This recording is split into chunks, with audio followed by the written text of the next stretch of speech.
коомчулуктун алдын алуу боюнча ошол боюнча биздин жогорку соттун төрагасы Сатиев Медербек Асанбековичтин тапшырмасы боюнча биз ар бир иш пландарга киргизгенбиз. Биз бүгүн жаштар арасындагы кылмыштуулуктун жана үй бүлөлүк зомбулуктун алдын алуу темасын талкуулайбыз. Бул маселе ар бирибизге таандык, себеби жаштар коомубуздун келечеги жана ар бир үй бүлөдө бакубаттык жана коопсуздук болушу керек деп эсептейм. Бул иш-чаранын максаты жаштарга туура багыт берүү, коомдук колдоону күчөтүү жана зомбулукка каршы чараларды коомчулукка жеткирүү.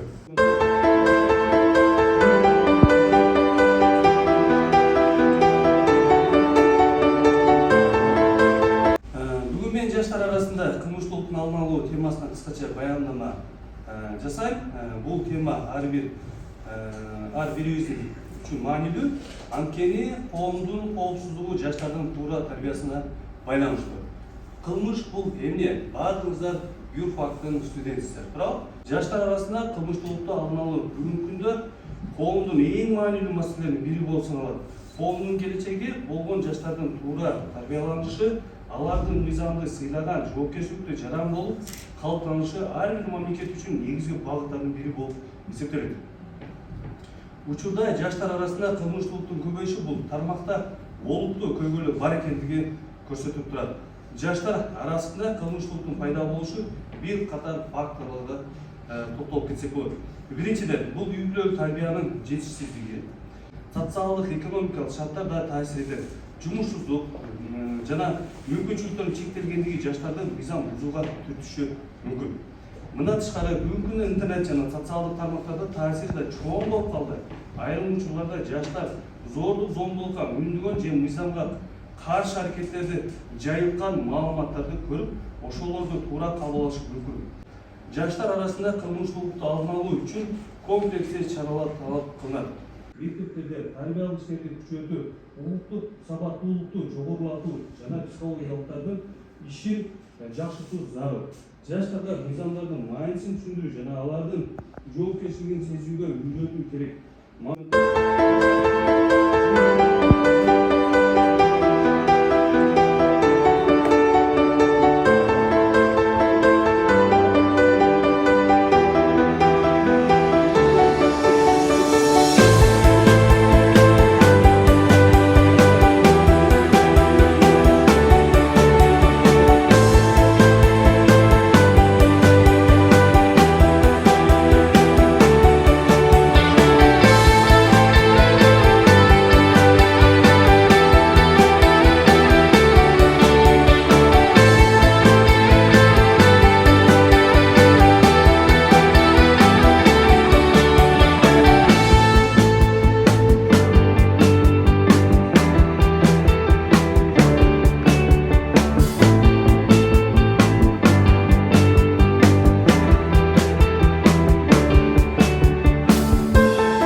Кылмыштардын статистикалык маалыматы барбы, канчалык деңгээлде өсүп атат? Кылмыштуулук жаштар арасында өскүндө.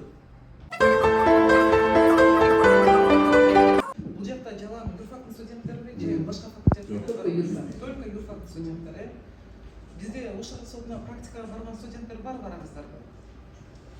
Шаардык сотко практикага чыккан студенттер барбы? Үй бүлөдөгү зомбулук бүгүнкү күндөгү актуалдуу көйгөй болуп саналып атат. Баарыңыздарга белгилүү бул маселе жаштардын арасында кылмыштуулук менен катар өлкөбүздөгү эң көйгөйлүү маселелердин арасында баарыбыз билгендей эле бул үй бүлөлүк зомбулук турат. Үй бүлөлүк зомбулук мен эмне үчүн сурап атам азыр семейный правга кирди деп. Демек үй бүлө семейный право кире элек болсо азыр үй бүлөлүк зомбулук деген эмне ал жөнүндө түшүнүк жок экен да. Биздин башкы мыйзам бул конституция болуп эсептелет, Кыргыз Республикасынын конституциясы. Кыргыз Республикасынын конституциясынын 20-беренесинин 1-бөлүгүнө ылайык үй бүлө бул коомдун негизи. Кандай ойлойсуздар? Үй бүлө мүчөлөрү деп кимди билесиздер? Балдары. Демек, ата-энеси Нурман Тажибаевич айтып өткөндөй, сот процесстери ачык да.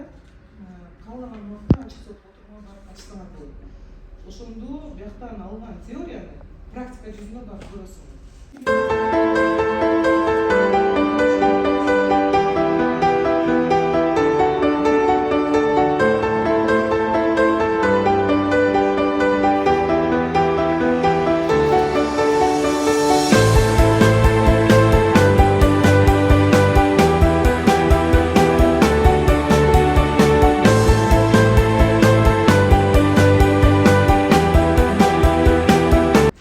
Азыркы учурда үй бүлөлүк зорлук зомбулук жаңылыктардан көрүп атабыз. Сиздин практикаңызда эң мындай көп агрессорлор кайсыл тараптар, анан кийин жабырлануучулар кимдер? Анан ошол агрессорлорду жазалоочу жана жабырлануучуларды коргой турган нормативдик укуктук база бизде толукпу биздин өлкөдө? Да, практикада сиз айткандай мисалда именно Кыргыз Республикасынын укук бузуулар жөнүндө кодекси билесиз, ал деген укук бузуулар жөнүндө кодекс кылмыш жаза кодекстен бөлүнгөн, ошону именно алдын алуу үчүн кылмыш жаза жоопкерчилигине өтүп кетпеш үчүн үй бүлөлүк зомбулук именно эң биринчи Кыргыз Республикасынын укук бузуулар жөнүндө кодексинде каралган 70 береме, коргоо органдарын каралган болсо бул 71 беремеде көрсөтүлгөн. Андан кийин укук коргоо органдарына тапшырыш үчүн жубайы тарабынан мындай соттолбошу керек деген неме бар экен.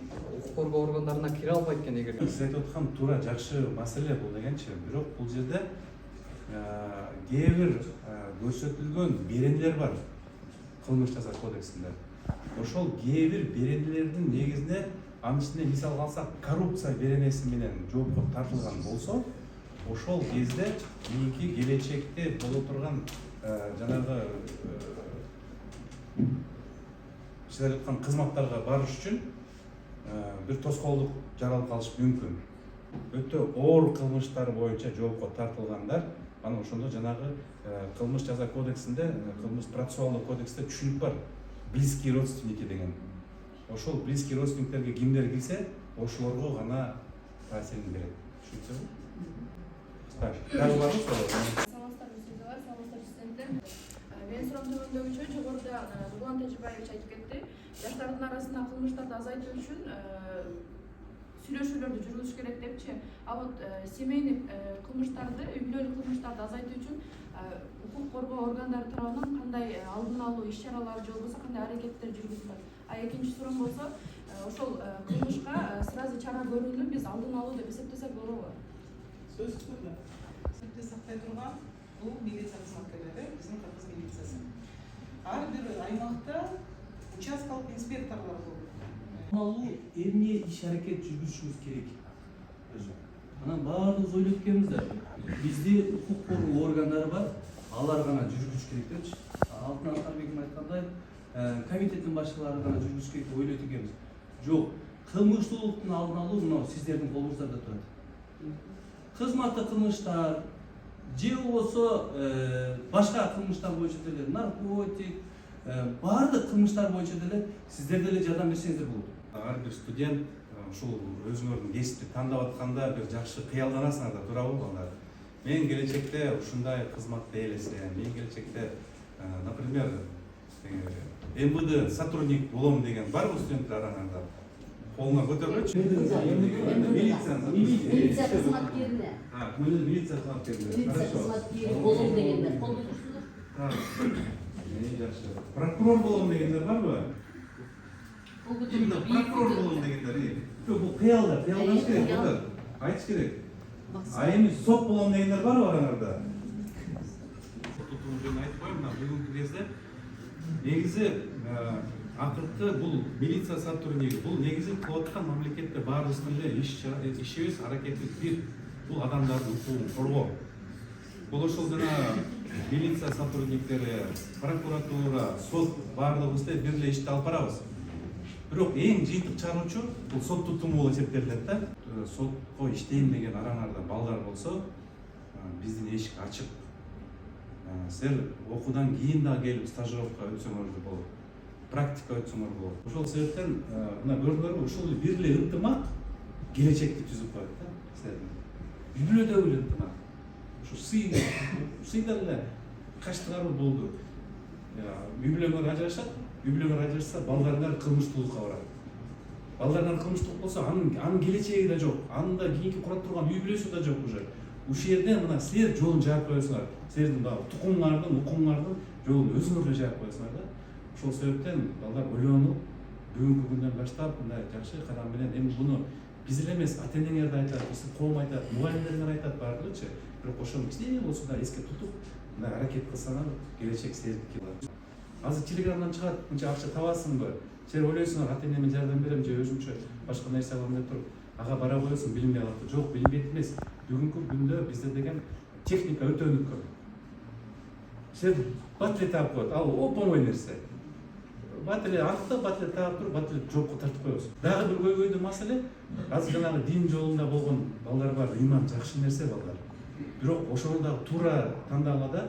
Азыр жана интернетке чыгат кээде, например, пропаганда, башка агымдар бар, хизбут тахрир бар, көп мындай бизде запрещенный агымдар көп. Балдар соц тармактардан абайлагыла.